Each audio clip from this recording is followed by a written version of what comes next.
ह्या कार्यक्रम संपल्यानंतर अजून काही कार्यक्रम आहे इथे? तर मला मगाशी असं वाटलं तर इथे लहान मुलगी आली, इथे तिथे 2 लहान मुलं बसली आहेत, तिथे अजून एक त्याच्याहून लहान मुलगा बसलाय, हा बघा कडेवरती बसलाय इथे. तर मला वाटलं की त्याच्यानंतर काही वेगळा अजून काही कार्यक्रम असेल, कारण नाहीतर मग अशा कार्यक्रमांना ही एवढी लहान मुलं कशासाठी आणली मला माहीत नाही. घरी ठेवता येणार नाही म्हणून कदाचित असेल. कारण माझं असं एकदा झालं होतं. मी एकदा झाली त्याला आता 30 वर्ष झाली असेल. अकोले नावाचं एक गाव होतं आपल्या नगरला.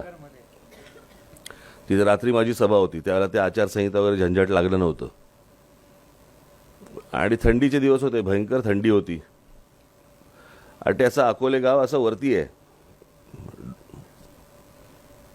आणि इतकी थंडी होती, मला कल्पना नव्हती इतकी थंडी असेल. मी तिथे वरती गेलो तर तिकडे आमचे सगळे लोक सगळे कानटोप्या बिनटोप्या घालून स्टेजवरती बसलेले, समोर जी काय लोक होती प्रेक्षक सगळे ते सगळे घोंगड्या बिंगड्या घेऊन असे एवढे दिसत होते. मला प्रतिभाताई पाटील दिसायच्या ना, त्या अख्ख्या झाकलेल्या असायच्या सगळ्या. मला काहीतरी त्या कबूतर वगैरे काढतील असंच वाटायचं.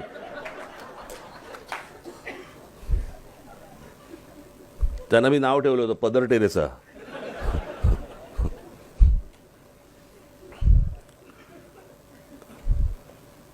आणि सगळे एवढेच दिसत होते मला की मी वरती गेलो, आपला तिकडे तावाने भाषण बिषण केलं.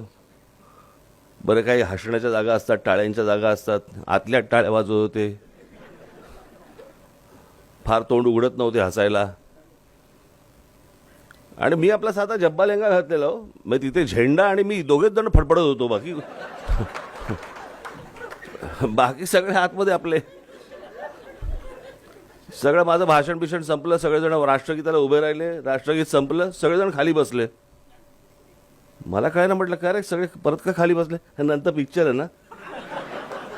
तर मला तसं वाटलं काहीतरी की बाबा ही लहान लहान मुलं आली तिकडे, नंतर काहीतरी कार्यक्रम असेल.